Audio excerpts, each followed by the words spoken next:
You heard Sean Spicer say that it allows states to decide their funding. The reason for President Trump in signing, Democrats have argued that it is an attack on women's rights. And for more on the briefing, we are joined now by Major Garrett. And Major, I just mentioned that HJ resolution being signed from this news conference. A couple things really focused on, especially some of the recent turns that we've seen from President Trump in regards to the economy and China as well. Well, yes, but let's not skip over what just happened. That briefing lasted 22 minutes.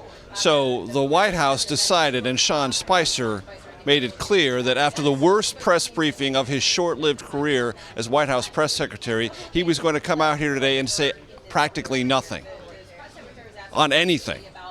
I mean, the President of the United States, or as Commander-in-Chief, under some sort of agreement with the President of the United States, has just seen to it that the largest non-nuclear ordnance in the entire U.S. military arsenal was dropped on ISIS in Afghanistan. Sean Spicer provided absolutely no details about that, whether the President was briefed, whether he was authorized, whether this decision came to his desk, nothing.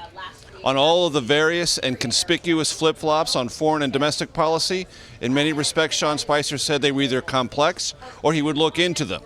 And on the one, that NATO is no longer obsolete, Sean Spicer made a case that most of what the president said about NATO during the campaign has been changed, meaning there are more NATO countries now living up to the requirement of 2% of GDP for defense spending. Well, more are, 8 as compared to 5, but it is soon to be a 29-nation alliance, and 8 out of 29 is still nowhere near what the president said as a candidate ought to happen for NATO. So in that one respect, Sean Spicer offered some details, but is straining the concept of NATO fulfilling its defense obligations. Sean Spicer says the president now believes because it is, or at least moving in the right direction, it's no longer obsolete.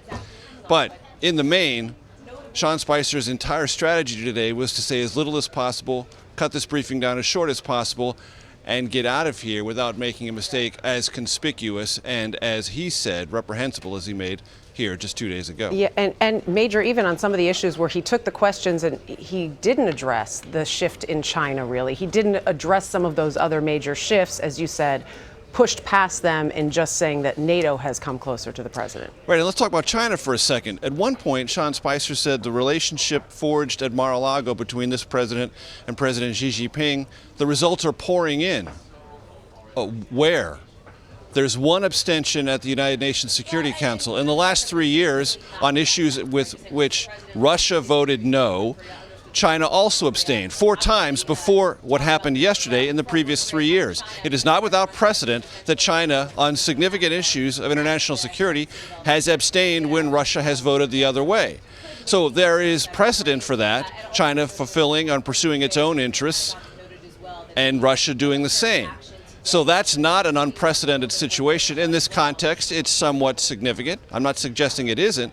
But when Sean Spicer says the results are pouring in, we still have no visible evidence that the Chinese are doing anything other than issuing an editorial through the state-run media, casting doubts on the legitimacy of a future test that might occur in North Korea with its nuclear program, but nothing that really ratchets up the economic pressure, which China is uniquely positioned to do. These things may come, but even there, results are pouring in. That's a direct quote from Sean Spicer. No evidence of that whatsoever. Major, I want to go back to GBU-43, the bomb that was dropped. We missed the very beginning of the press briefing, and I know that was actually when he at least first was addressing it. We heard the questions later where there wasn't an answer given to any of the TikToks, so basically the timeline leading up to it.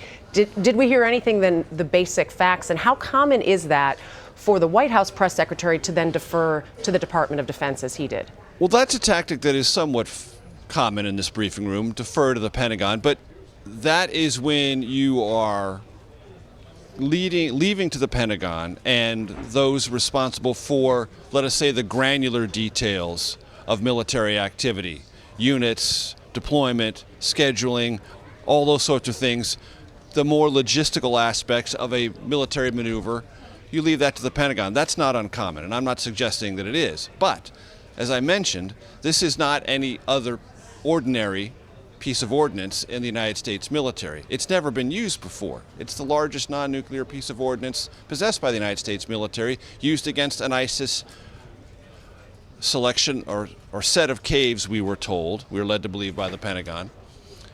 And it would be useful for the American public to know the degree to which this moved up the chain of command, if it reached the president's desk, how he interacted with his national security team to make this decision, and what he hopes to accomplish by the deployment of this. All of those things would be typically part of what the White House would add to public awareness and public understanding of this particular exercise of U.S. military force. Today, non-existent. Beyond the fact that we didn't get a lot to take away, that not much was said despite the 25 minutes of Sean Spicer being there at the podium, is there any takeaway from what he maybe did not say in regards to the budget question? He didn't really answer whether or not that would hold up the budget if the wall wasn't addressed within. Was there any takeaway along those lines?